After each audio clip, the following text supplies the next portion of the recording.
Jadi disinilah nanti Bapak Ibu harus menulis form B1 sampai B4 sesuai dengan dokumentasi yang akan Bapak Ibu mintakan.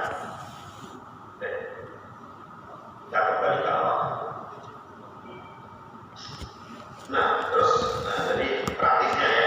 Nanti silakan Pak Ketua Kelas tadi dipilih satu ketua kelas dan pastikan bahwa seluruh teman-teman sudah punya form B1 dan B4. Nanti kalau ada pertanyaan bagaimana cara mengisinya boleh ditanyakan ya, disiapkan pertanyaannya. Besok mungkin saya ada di kantor nanti akan kami bantu kalau Bapak masih kesulitan bagaimana cara mengisi form B1 dan B4. Kalau nggak salah semuanya sama ya, tidaknya kalau salah semuanya sama, cuman ya nanti saya cek lagi. Nah, terus praktisnya apa sih yang akan diujikan? Kan itu yang penting ya. Kenapa kita dibuat dari harus belajar regulasi, kemudian belajar nanti teori ya. Teori 1 pasal, teori 2, 3 pasal, kemudian besok ada praktek. Kenapa sih tujuannya? Ya untuk supaya menjadi tenaga kerja yang kompeten. Karena kompetensi itu diukur dari 3 aspek. Jadi asesor nanti akan mengukur Bapak itu dalam 3 aspek. Dari pengetahuannya, pengetahuan ilmu ya, teorinya. Bapak Ibu tahu nggak caranya menentukan besarnya kabel? Kalau standar Indonesia itu kabel itu cara mengukurnya seperti apa? Bukan teori kan? Terus keterampilan, bisa nggak Bapak Ibu memasang instalasi listrik? Nah, ini yang akan kita pelajari juga. Terus bagaimana sikap Bapak Ibu dalam bekerja? Khusus bidang ketenaga listrikan, kita akan menghadapi resiko yang tinggi ya. Bekerja di bidang listrikan adalah bekerja yang bidang resikonya cukup besar, bahkan bisa berakibat fatal. Maka membutuhkan sikap kerja yang benar. Tidak peduli apakah dia tegangan rendah, tegangan menengah, tegangan tinggi, itu dimulai dengan sikap kerja yang benar. Artinya tahu bagaimana cara bekerja dalam bidang kelistrikan. Karena tidak tahu cara bekerja di bidang kelistrikan, ini akan berakibat sangat fatal. Nah, inilah 3 aspek yang akan diuji oleh asesor dari sisi pengetahuan, keterampilan, dan sikap.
JKK dan atau KKNI dibagi menjadi 9 level.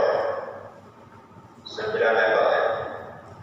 9 level apa? 9 level ya sesuai dengan tadi pengetahuan, keterampilan, sikap yang sesuai dengan masing-masing level. Level paling rendah adalah level 1. Level paling tinggi level 9. Ini tidak serta-merta terkait dengan pendidikan. Ya. Kalau dari sisi pendidikan, level 1 itu kurang lebih setara dengan kemampuan lulusan SMP. Lulus SMA itu level 2. Level 3 itu D1. Kalau D3 level 5 kalau secara lulusan pendidikan akademis ya.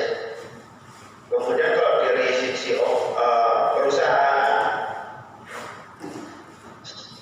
level 1 sampai 3 itu operator. Level 1 itu biasanya helper ya. Helper itu ya asisten tukang. Mas kalau ambilkan multimeter bisa ngambil multimeter itu level helper. Kalau ambilkan kunci pas open dan sebagainya, itu helper. Nah level 2 kalau lebih tinggi ya, level 2 itu sudah semacam operator, jadi yang sudah bisa bekerja sendiri.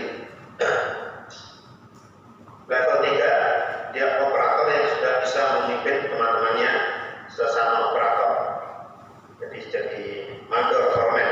Level 3 itu mandor, jadi dia membawai beberapa orang operator. Kalau level 2 masih bekerja sendiri, operator kerja sendiri, nah itu namanya level 2. Kalau level 4 itu supervisor perusahaan. Kalau level 5 sudah asisten manajer, level 6 mungkin sudah manajer. Level 9 itu mungkin direktur ya. Itu kalau dari sisi perusahaan. Jadi Bapak nanti akan mengambil level 2. Level 2. Level 2 itu disebut sebagai pelaksana madya atau operator madya atau pelaksana madya. Jadi dia bisa bekerja mandiri sesuai dengan SOP.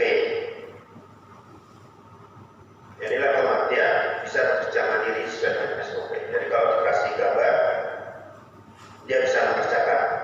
Nah, kurang lebih seperti itu. Dia sudah tahu teknis tapi tidak terlalu mendalam. Cukup tahu teknisnya aja. Misalnya bisa membedakan kalau tekanan rendah ya bisa membedakan apa itu MCB, MCCB itu apa, sudah tahu. Bisa membedakan jenis-jenis kabel, nah itu seperti itu.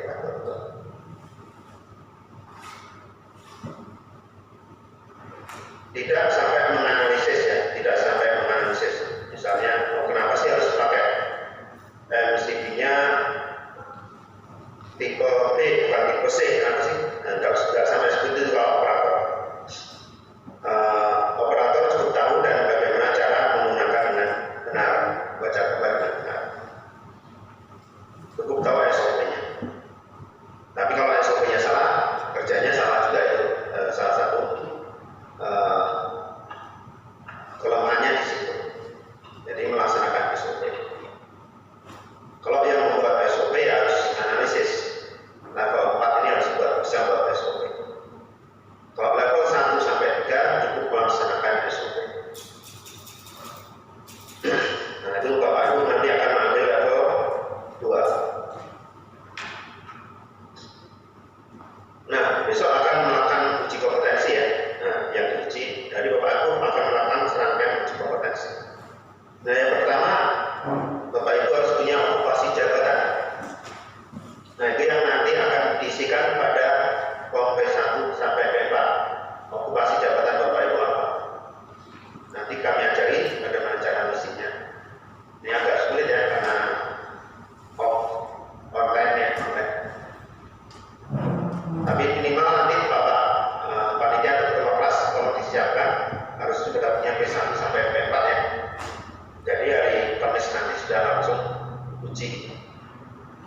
B1 B4-nya harus sudah beres sebelum hari Kamis. B1 B4 itu kelompok permohonan untuk uji kompetensi Bapak Ibu ya. Nah itu ada kode-kode yang harus diisi. Nah ini tadi udah sedikit kita bahas. Jadi kalau Bapak Ibu level melaksanakan dia ini nomor 2, level 2 mampu melaksanakan tugas sesuai SOP. Kalau level 3 mampu memimpin tim sesuai SOP.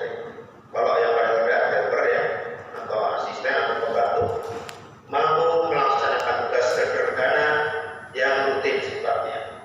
Jadi yang rutin-rutin ya. Menyiapkan peralatan juga rutin. Pagi sudah siap semua. Boleh beresin peralatan. Apa yang diminta tukang disiapkan. Itu helper. Kalau tukang ya sudah bisa melaksanakan tugas sesuai SOP. Ini target Bapak Ibu level 2 ya.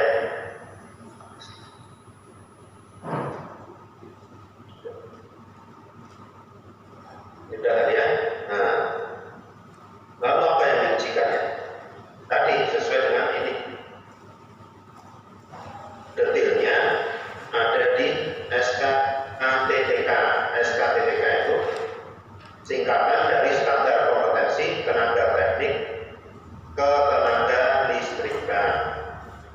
Nah ini yang akan Bapak Ibu isikan pada form yang tadi kami minta B1 sampai B4. Nah ini mungkin yang harus butuh bantuan di sini mengisi SKTTK-nya. Karena asesor nanti akan menguji Bapak Ibu sesuai dengan SKTTK-nya yang Bapak Ibu isikan.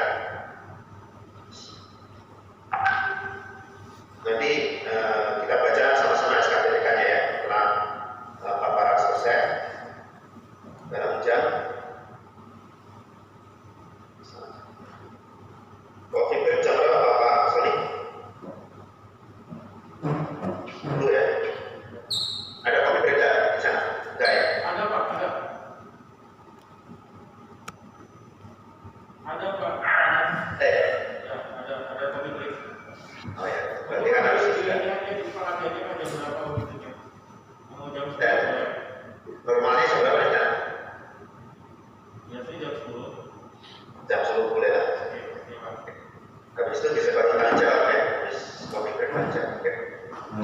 Dan ini yang Bapak Ibu isikan nanti SKTTK ini. Nah ini mungkin mengisinya memang butuh asistensi. Kalau tidak ada asisten di sana agak sulit ya nanti dengan Pak Akhir atau siapa nanti besok saya lihat lah. Ini cara isinya harus ya. Nanti ada formnya di sini ya.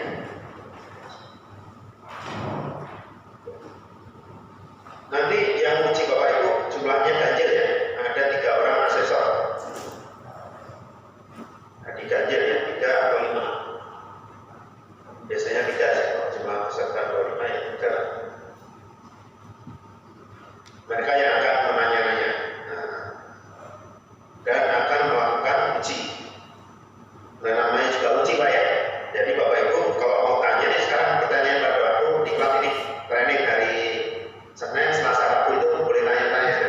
Tapi kalau hari Kamis, Jumat nanti nggak ada tanya Bapak Ibu ya disuruh aja sama asesor, nggak ada tanya-tanya lagi. Kalau kerjakan ini, udah nanti mereka tinggal melihat aja dan memberikan nilai dari keputusannya. Jadi kalau mau nanya ya sekarang saja silakan aja tanya. Tapi tanyanya ya sesuai dengan okupasi yang Bapak Ibu minta ya untuk kepentingan uji kompetensi besok. Jadi silakan ditanyakan dulu sebelum besok ditanya. Ya, oke. Nah ini salah satu syarat diadakannya uji kompetensi adalah adanya permohonan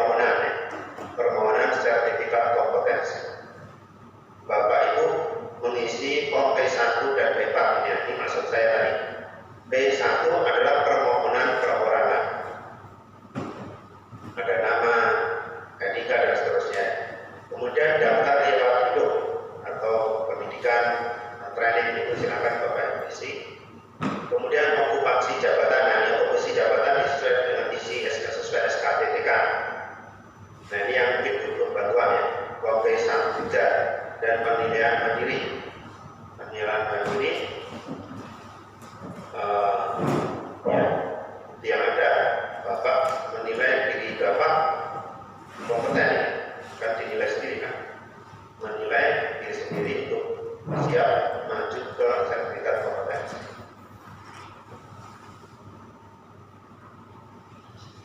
Nah ini B1 ini Pak kayak gini, sederhana ya. Nanti tolong dilengkapi syarat-syaratnya. Nah, jangan sampai syarat-syaratnya belum lengkap. Nama kan jelas ya. NIK, nomor induk kependudukan di KTP. Terus kalimat alamat posisi pekerjaan saat ini, berarti jabatan Bapak dibuat di perusahaan Bapak sekarang apa? Sebagai instalatir misalnya, atau sebagai tukang ya, silakan diisi. Nama perusahaan tidak harus ya, karena Bapak bisa mengisi sebagai pribadi, bisa mengisi juga sesuai dengan permohonan perusahaan. Nah ini yang harus dibantu nih, nama okupasi jabatan dan kode okupasi jabatan. Nah ini ada di SKTTK, nanti kita isi sama-sama ya. Nah ini berikutnya adalah syarat-syaratnya ya. Pas foto, KTP, ijazah terakhir atau sertifikat terakhir, silakan aja. Dan seterusnya. Ini B1, masih mudah kan? B2, ini juga mudah nih. Tinggal diisi aja nama sekolah, kemudian kursus-kursus atau pelatihan yang sudah pernah diikuti, pengalaman pekerjaan, tulis saja semuanya. Kan mudah ya. Nah ini yang harus dibantu juga nih. Nomor 3, okupasi jabatan ketenaga listrikan. Ini kalau belum baca okupasi SKTTK, ini tidak bisa tulis ini. Makanya nanti kita sama-sama baca SKTTK-nya. Kompetensi inti, kompetensi pilihan. Jadi sesuai dengan jabatan yang Bapak mintakan SKTTK-nya, mintakan sertifikat kompetensinya, itu nanti akan dibagi dari kompetensi inti dan kompetensi pilihan.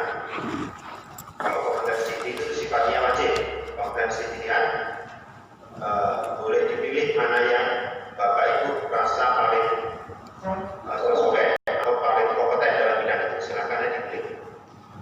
Mau dipilih satu boleh, pilih semuanya boleh, bebas.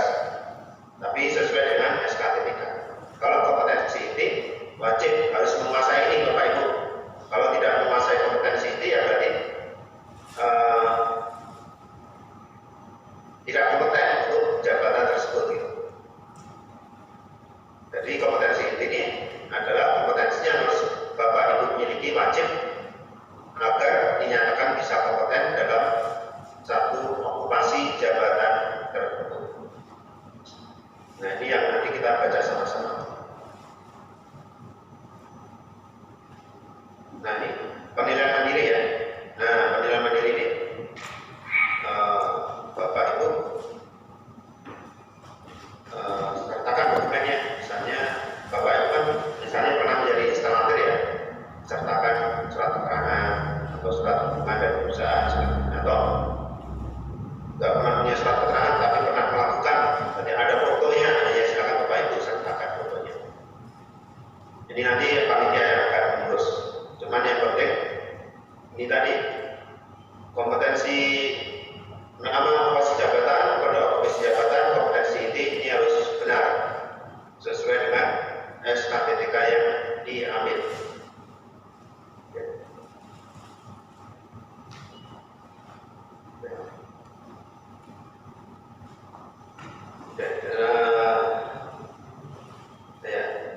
Kemudian Bapak Ibu juga dalam uji kompetensi tolong dilengkapi 2 dokumen ya.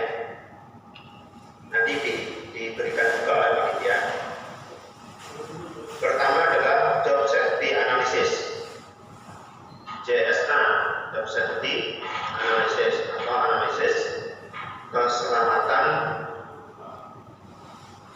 kerja. Jadi saya contohkan ya, nanti contohnya PLTS seperti 0 ya. Formnya seperti ini.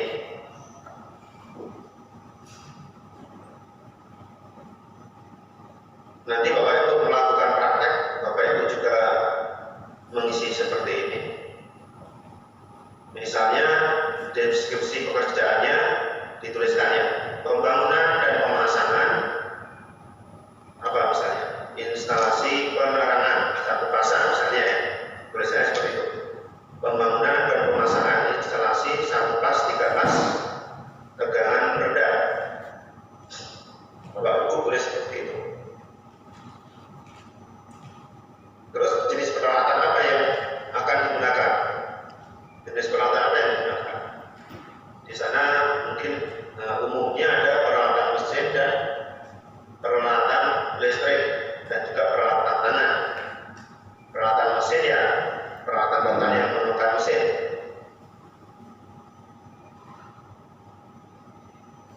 Peralatan listrik, peralatan yang menggunakan listrik. Kalau mesin listrik ya bapak cetak aja bagian mesin dan bagian listrik. Kalau menggunakan peralatan tangan untuk alat-alat bantu, palu, kunci Inggris, apa lagi ya, kunci pas, obeng dan sebagainya itu, atau gerinda, ya gerinda mesin ya, gerinda mesin. Peralatan hand tool itu, ya bapak cetak bagian hand tool. Kemudian bapak isi sendiri nih potensi bahayanya dari pekerjaan yang akan dilakukan, misalnya pembangunan pemasangan rangkaian penerangan satu pas tegangan rendah. Apa sih bahayanya? Bahayanya apa? Banyak, tergantung pekerjaan yang akan dilakukan dan lingkungan kerjanya. Jadi yang bapak lihat bukan hanya pekerjaan, tapi lingkungan kerjanya juga bapak perhatikan. Ternyata kemarin hujan misalnya, lantainya basah dan licin. Nah itu bapak cetak bagian lantai yang licin. Terus apa? Ruangannya tertutup, bapak ibu cetak bagian ruang tertutup ada nggak ya?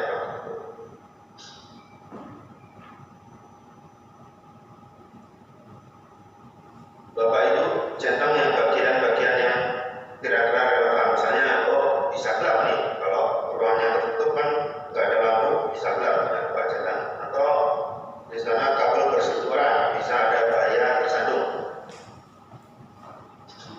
Yang jelas pasti tersengat listrik ya, bahaya listrik.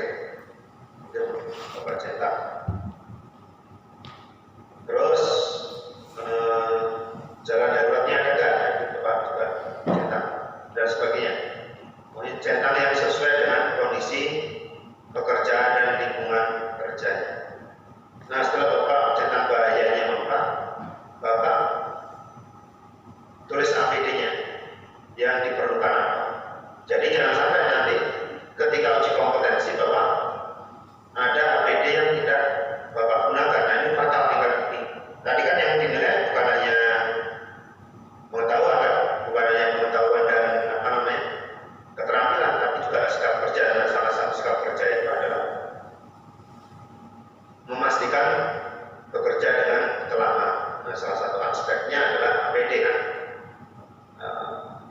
Kadang karena kita online ya, kadang beberapa kali ini online, kadang orang itu lupa karena online ya, kan online kan di depan komputer ya kan? Jadi kadang lupa tidak memakai helm atau tidak pakai sarung tangan. Nah ini apa pekerjaan yang bapak ibu lakukan nanti, potensi bahayanya apa? Bapak sesuaikan APD yang ditentukan. Tidak harus semuanya, sesuai dengan pekerjaannya saja. Helm jelas ya, sepatu jelas. Nah sarung tangannya apa yang sesuai dengan pekerjaan bapak ibu sekalian.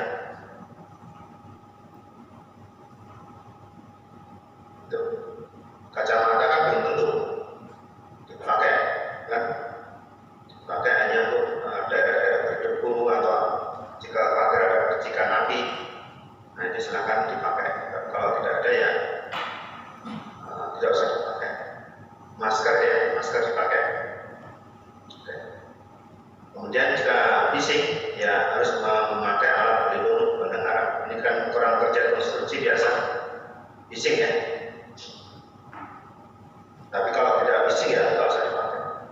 Nah kemudian Bapak Ibu harus dalam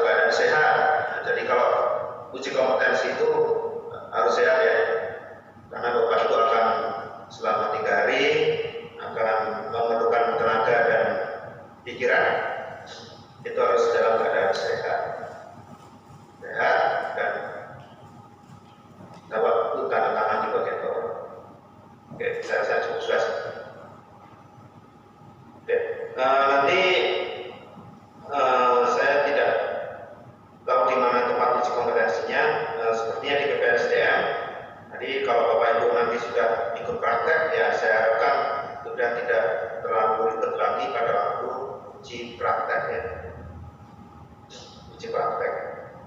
Jadi tolong dipelajari prakteknya dengan sebaik-baiknya yang akan dilakukan pada hari besok ya, khususnya yang sudah praktek. Karena sepertinya itulah yang akan diujikan. Jadi kalau uji kompetensi itu yang mengajar dan yang uji beda lah ya. Jadi tidak bisa yang mengajar sama dengan yang menguji. Nah, nanti soalnya sama.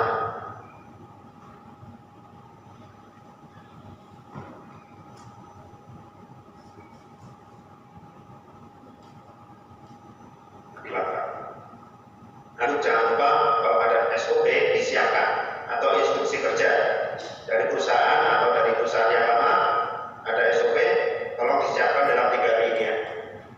Atau kalau tidak ada ya minta dibuatkan dulu SOP-nya. Karena SOP ini salah satu aspek yang akan dilakukan nanti pada waktu uji prakteknya.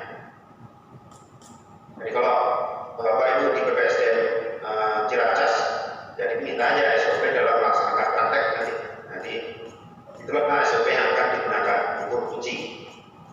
Dan tadi ya, kalau level 2 yang diujikan kesesuaian dengan SOP. Jadi Bapak Ibu harus menguasai SOP dulu, menguasai SOP-nya dulu. Karena yang diujikan adalah kesesuaian Bapak Ibu dalam melakukan SOP.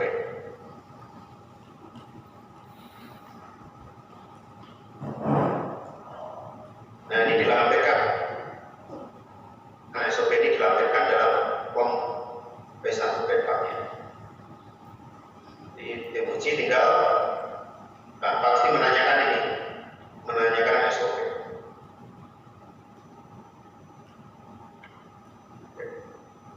Nah besok mulai uji itu kurang lebih hari Kamis ya. Syarat pertama harus hadir ya, jangan sampai telat. Karena salah satu aspek yang diuji itu attitude ya. Attitude itu termasuk kedisiplinan. Kedisiplinan ketika mengikuti uji kompetensi. Jika Bapak Ibu absen atau telat dalam salah satu sesi uji, itu Bapak Ibu bisa gugur dan dinyatakan tidak kompeten. Jadi ada 3 uji yang akan Bapak Ibu lakukan. Pertama adalah uji tulis, uji praktek, dan uji lisan berurutan. Rangkaian komplitnya 1 sampai 10 ini ya. Pertama ya harus hadir tadi, hadirnya peserta dan diuji dalam satu tempat. Kemudian Bapak Ibu akan diperiksa kesesuaian peserta tim uji. Besok mungkin offline ya, kalau masalah offline berarti ya disiapkan KTP-nya. Kemudian asesor nanti akan memberikan penjelasan singkat terkait dengan uji kompetensi dan jadwalnya. Kemudian Bapak Ibu akan uji tulis kurang lebih 2 jam. Setelah itu uji praktek dan uji lisan secara gantian. Jadi sifatnya satu-satu Pak ya. Uji kompetensi sifatnya satu-satu. Jadi tapi teknisnya nanti seperti apa bisa kelompok, tapi tetap dinilainya satu-satu. Dinilainya satu-satu. Jadi itu manfaatkan waktu 3 hari ini untuk bertanya, kemudian pada praktek semaksimal mungkin ya, semaksimal mungkin dilaksanakan. Kalau tidak tahu lebih baik bertanya sekarang daripada ditanya besok tidak tahu gitu Pak. Finishing agak sulit. Dan setelah 3 rangkaian uji ini, uji tulis, uji praktek, uji lisan, Bapak Ibu akan dinilai. Uji tulis itu batasnya 70 ya, nilai lulusnya 70 Pak. Boleh kurang dari 70, kurang sedikit. Nah, nanti kalau kurang sedikit diuji lagi pada waktu lisan. Ditanya mungkin karena ditanya lagi pada waktu uji lisan. Tapi jangan sampai kurangnya banyak. Kalau kurangnya banyak ya terpaksa belum kompeten. Kalau uji tulisnya kurang banyak. Diusahakan 70, 60, 70 lah ya. Kemudian